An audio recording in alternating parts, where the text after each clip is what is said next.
Assalamualaikum warahmatullahi wabarakatuh. Hai teman-teman semuanya, apa kabar? Baiklah, ketemu lagi dengan saya Sri Oktavia dalam channel YouTube Via Okta.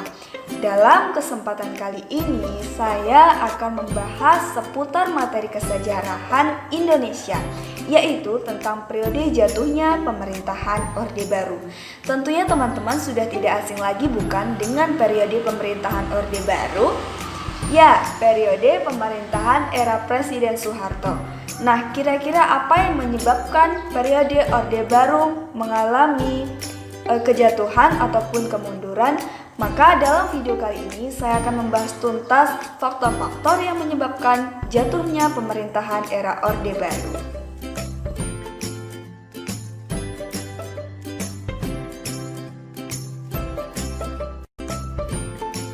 Rezim Orde Baru di awal masa pemerintahan Presiden Soeharto memiliki catatan gemilang di sektor perekonomian dan juga pembangunan infrastruktur. Bagaimana tidak, melalui program-program yang dijalankan, Presiden Soeharto mampu mengendalikan Indonesia secara baik meskipun pada saat itu banyak terjadi korupsi. Di antara program-program yang berhasil dilakukan oleh Presiden Soeharto, ada program keluarga berencana, ada program peningkatan produksi beras, program peningkatan keamanan dalam negeri, program pengentasan buta huruf dan kekurangan gizi, hingga program transmigrasi. Tidak tanggung-tanggung pada masa pemerintahannya ini Presiden Soeharto dijuluki sebagai Bapak Pembangunan.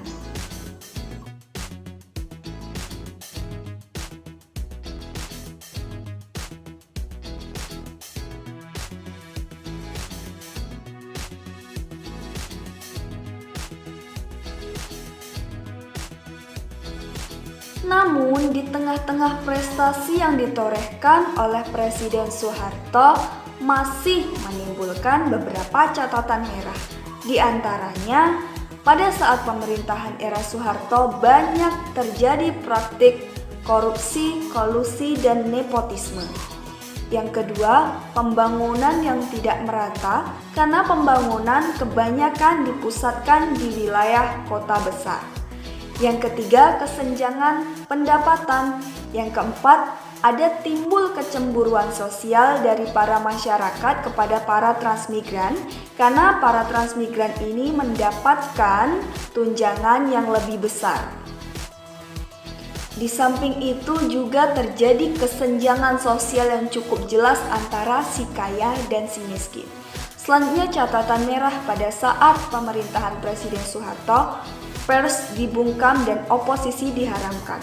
Pada saat pemerintahan era Soeharto yang sentralistik ini, semua pemerintahan dikendalikan oleh Presiden Soeharto dan banyak terjadi pemberedelan atas pers. Selain itu, catatan merah pada saat pemerintahan era Presiden Soeharto adalah banyaknya cara-cara kekerasan yang dilakukan untuk mencapai keamanan negara. Dan satu catatan merah lagi, pada saat masa pemerintahan Soeharto tidak ada rencana untuk pergantian kekuasaan kepresidenan.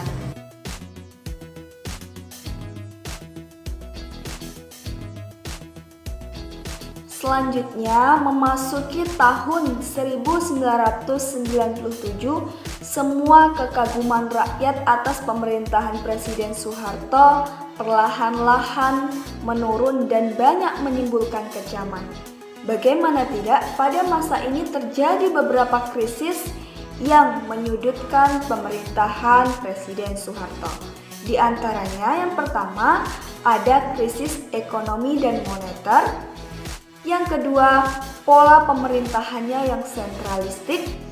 Yang ketiga, ada krisis politik, krisis hukum, dan juga krisis kepercayaan. Yang keempat, ada krisis sosial. Dan yang kelima menjadi pemuncak adalah adanya tragedi Trisakti yang hingga akhirnya menyebabkan Presiden Soeharto menurunkan jabatan. Faktor penyebab jatuhnya pemerintahan era Orde Baru yang pertama itu adalah karena krisis ekonomi dan moneter. Pada saat pemerintahan Presiden Soeharto, kita semua mengetahui bahwasanya Presiden Soeharto banyak melakukan pembangunan infrastruktur, sehingga tentunya banyak menelan biaya yang cukup besar. Selain menggunakan biaya dari dalam negara, pada saat pemerintahan Soeharto juga banyak melakukan hutang luar negeri. Namun, karena praktek monopoli ekonomi dan besarnya praktek korupsi, kolusi, dan nepotisme, akhirnya menyebabkan hutang luar negeri menjadi membengkak dan menumpuk. Selain itu, pada masa ini nilai tukar rupiah itu jatuh drastis, sehingga banyak rakyat yang menderita. Di samping itu, harga sembako yang naik melejit.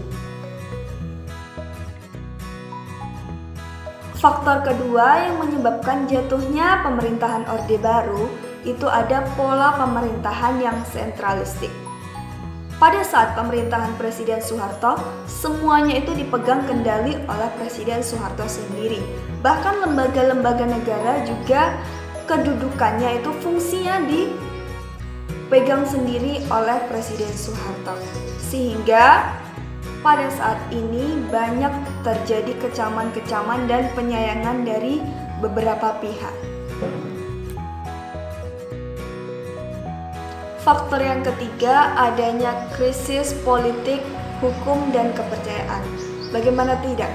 Pada saat itu, para pejabat negara kebanyakan diangkat dari kalangan keluarga pejabat sehingga praktik nepotisme sangat besar. Lalu, proses pengawasan dan pemberian mandataris kepemimpinan MPR ke DPR begitu semrawut dan amburadul. Di samping itu, hak-hak lembaga negara semuanya dipegang alih oleh Presiden Soeharto sehingga fungsi mereka tidak berjalan dengan baik. Sehingga dari deretan peristiwa ini menimbulkan respon dari masyarakat, khususnya mahasiswa. Mahasiswa yang didukung oleh kalangan masyarakat awam menyuarakan perombakan kabinet dan penurunan Presiden Soeharto dari jabatannya. Faktor yang keempat yang menyebabkan jatuhnya pemerintahan Soeharto datang dari adanya krisis sosial. Krisis sosial ini yang pertama, meningkatnya angka kemiskinan. Yang kedua, muncul kelompok rawan pangan. Yang ketiga, meningkatnya angka kemiskinan dan pengangguran. Yang keempat, menurunnya murid sekolah. Dan yang kelima, menurunnya kualitas kesehatan masyarakat. Nah, faktor yang terakhir ini merupakan faktor pemuncak, yakni adanya tragedi Trisakti. Mungkin sebagian teman-teman sudah tidak asing lagi dengan yang namanya tragedi Trisakti, yaitu tragedi yang menewaskan 4 orang mahasiswa Universitas Trisakti pada saat era pemerintahan Presiden Soeharto. Ya, salah satu bentuk kecaman atas tindakan pemerintah juga datang dari kalangan mahasiswa. Di sini, kalangan mahasiswa menyuarakan agar Presiden Soeharto lengser dari jabatannya dan mereshuffle seluruh kabinet pada saat pemerintahan era Soeharto. Puncaknya itu pada bulan Mei 1998. Aksi demonstrasi mahasiswa awalnya secara damai, namun karena terjadi tembakan kepada 4 orang mahasiswa Universitas Trisakti, akhirnya aksi demonstrasi berubah menjadi sangat anarkis. Suasana Jakarta pada saat itu masih begitu mencekam. Selanjutnya, pada tanggal 19 Mei 1998, para mahasiswa melakukan long march menuju gedung MPR dengan tujuan melengsarkan kedudukan Presiden Soeharto. Detik-detik akhir Presiden Soeharto mundur dari jabatan.